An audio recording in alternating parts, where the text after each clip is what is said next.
Boris bites the bullet as UK's fishermen still suffered from EU ships sparked fury among Brexiteers. A Brexiteer has reacted with fury as EU ships continue to plunder the UK's waters at the expense of the British fishing industry. Now just over a year into the trade and cooperation agreement, former Brexit Party MEP for the East of England, Mummery, claimed Brexit isn't done. Despite Prime Minister Boris Johnson pledging to take back control, the UK remains a net importer of fish from the EU, with the former MEP claiming he has not reclaimed control of Britain's waters. She said, "Brexit isn't done. We haven't taken back control of our waters. World champion for nature and climate, really? 1,700 EU vessels, 8 of which are super trawlers, plundering our ocean on a daily basis. After transition period we're still handcuffed to the EU, tariffs, energy, aviation. Although the UK will receive an additional 25% in quota from EU ships, at the end of 2026, the two sides will hold annual talks to decide catch limits.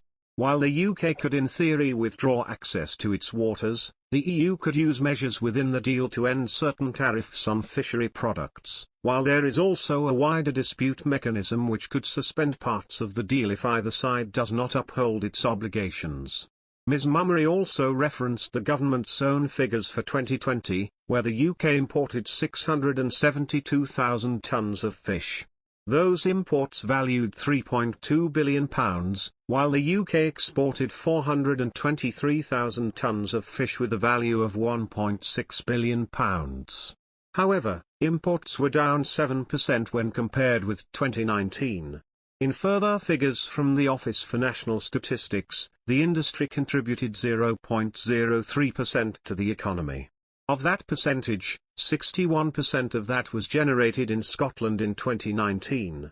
While these figures remain low, throughout Brexit negotiations, Brexiteers called on the government to stand up for the industry and reap the rewards of the UK's rich coastline. At the back end of 2021, the UK and EU agreed a deal for fish stock for 2022.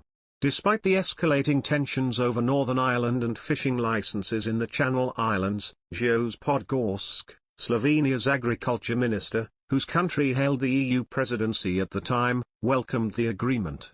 He said, "Thanks to goodwill and a constructive approach on both sides, we were able to reach an agreement that provides certainty for EU fishermen and women going forward." Environment Secretary, George Eustace Secretary said, "We have now concluded negotiations with the EU, setting catch levels for 2022. As an independent coastal state, we entered discussions representing the interests of the entire UK fishing industry and have secured certainty for the incoming year. The balanced agreement made today provides a strong foundation as we seek to deliver more sustainable fisheries management, as set out in our landmark Fisheries Act." The UK has clashed with France over the number of fisheries licenses handed to ships to fish in the waters around the Channel Islands. Last month, the Jersey and UK governments issued further licenses to French vessels following a wave of threats from the French government. France has threatened to use measures within the Brexit deal in order to secure further licenses. As of December 13, over 90% of licenses were issued to French vessels. For vessels to be eligible, they must demonstrate they were actively fishing in 2021 as follows. For vessels greater than or equal to 10 meters in length, they must demonstrate that they were active during January to June 2021 through logbook data showing a minimum of 30 days fishing activity. For vessels under 10 meters in length, they must demonstrate that they were active during January to June 2021 through sales notes data showing landings of a minimum value of €1,000. Maximum quantity of 30 kilograms per week to a final consumer or to a local retail establishment supplying directly to the final consumer. Maximum value of €50 per day per final consumer. Secretary of State for European Affairs Clement Beaune stated he will not consider taking further measures in order to get the remaining licenses. He previously said, "If the British don't respect the agreement, they won't be able to access freely to our market in the future. Starting on January 4, we will meet with European commissioners to define the procedure and the measures we need to take."